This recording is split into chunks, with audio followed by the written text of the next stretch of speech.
కొంతమంది వెళ్ళిపోతారు అవతలకి, అంతే ఉండేది.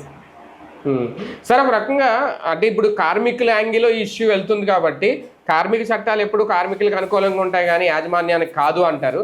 ఇప్పుడు ఈ విషయంలో అంటే ఓకే, ఆర్థిక మూలాల మీద దెబ్బ కొట్టాలి, ఇదంతా ఒక కుట్ర అయితే రేపొద్దున్న ఈ ఫ్యాక్టరీ మీదే అటాక్ చేయడం లేదంటే ఫ్యాక్టరీని క్లోజ్ చేయించడం అంతవరకు వెళ్తుందా?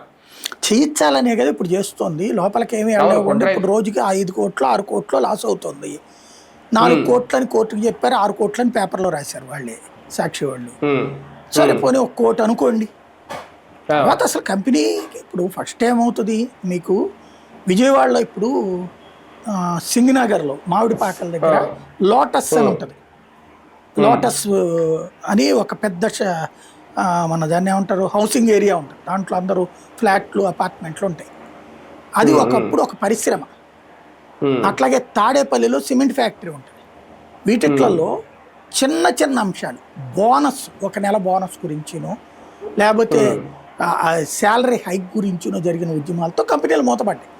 ఇదివరకు కమ్యూనిస్టుల ఉద్యమాలతో అనేక ఇండస్ట్రీస్ నాశనమైనవి కృష్ణా గుంటూరు జిల్లా.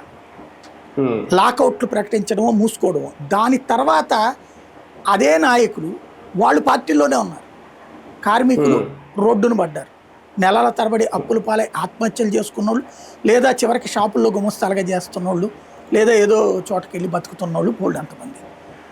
మూసేటప్పుడు ముంచేటప్పుడు ఎప్పుడూ తెలియదు. ఇప్పుడు పొద్దున ఉద్యోగాలు కోల్పోయే వాళ్ళు ఈ అడ్డుపడే వాళ్ళతో గొడవకి దిగారు. అలా లేదు, అప్పుడు చేస్తే కేసులు పెడతారు వాళ్ళ మీద. ఇప్పుడు ఈ 10 మందో 15 మందితో వాళ్ళతో గొడవలు పెట్టారు. నిజ జీవితంలో మొత్తానికి భారతీ సిమెంట్స్ విషయంలో కుట్రలు నడుస్తున్నాయా?